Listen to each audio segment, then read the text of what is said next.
The human foot is a highly advanced structure. One of its main purposes is to bear the weight of the human body.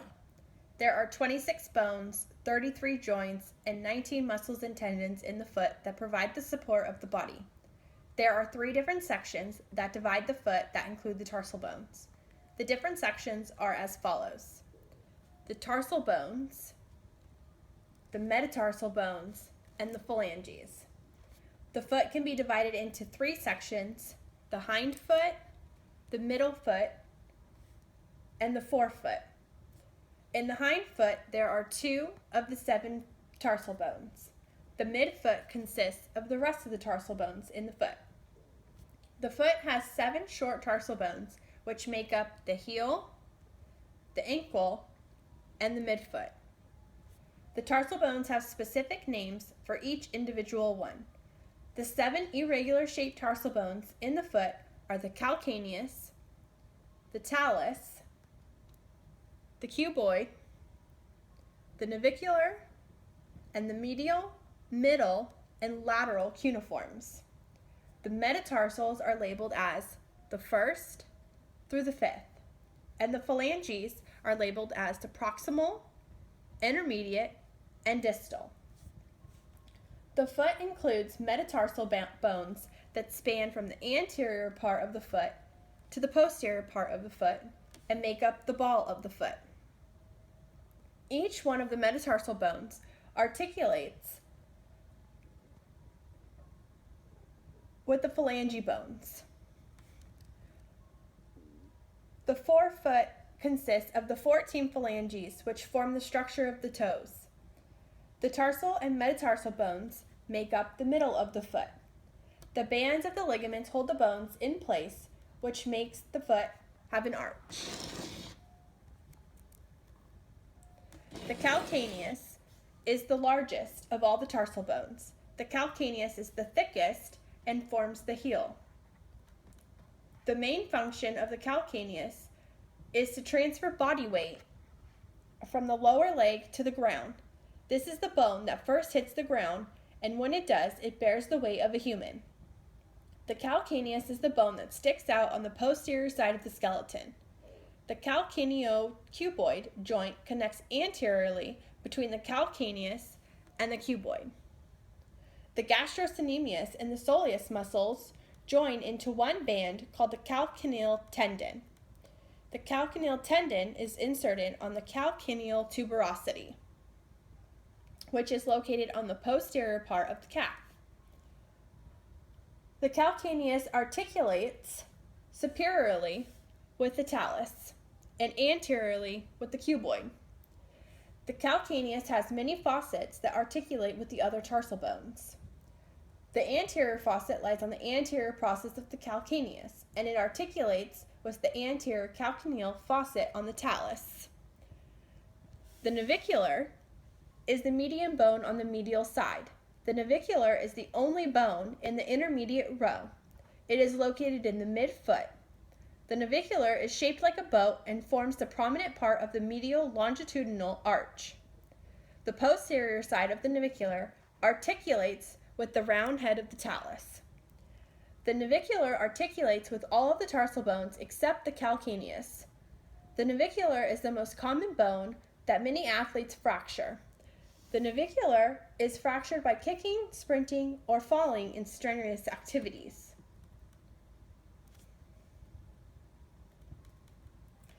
The talus is the largest tarsal bone. The proximal row of the hindfoot contains the talus, which is the most superior of the tarsals.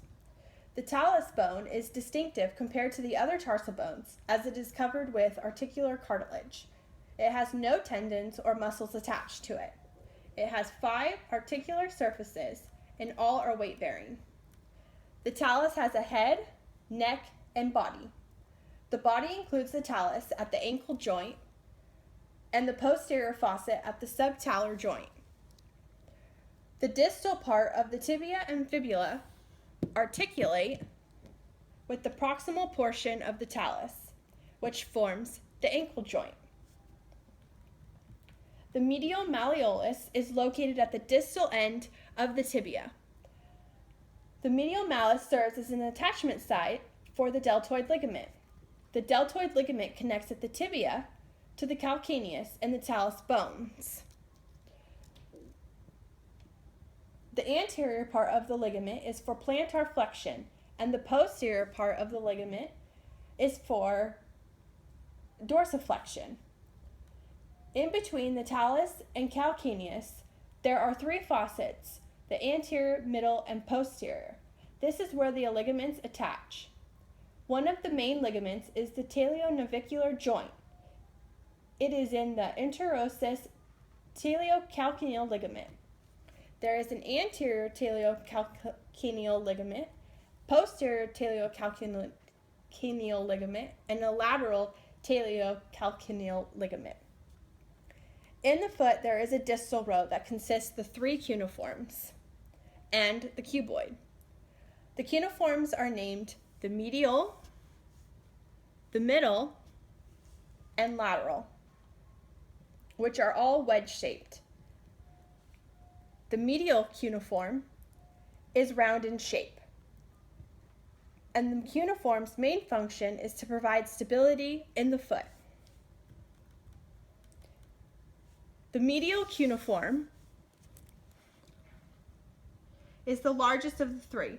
It is located behind the navicular and at the base of the first metatarsal. One of the cuneiform's function is an attachment site for the tibialis anterior muscles. The cuneiform articulates with the navicular posteriorly and the metatarsals anteriorly. The shape of the cuneiforms form the transverse arch. The cuboid bone is shaped like a cube and is the most lateral bone in the distal row. The cuboid articulates with the calcaneus posteriorly and the two metatarsals anteriorly. The cuboid has a groove that is marked on the inferior surface for the fibularis longus muscle. It is the main purpose to provide stability and balance while the foot is in movement. The joints in the foot that are associated with the tarsal bones are the subtalar joint and the transverse tarsal joint. Throughout the foot, there are other joints that provide movement and stability of the foot and toes. The transverse joint provides movement for flexion and extension. The subtalar joint provides inversion and eversion in the foot. However, one of the subtalar joints does not provide movement for dorsiflexion or plantar flexion in the foot. The subtalar joint and the transverse joint are classified as synovial joints. To sum up, the tarsal bones are the bones located in the ankle and the foot. The tarsal bones provide the support for carrying and transferring weight in a bipedal locomotion. The functions of the tarsal bones include supporting movement by attachment of muscles and ligaments. This video was prepared as part of the course requirements of the Human Anatomy at Saddleback College.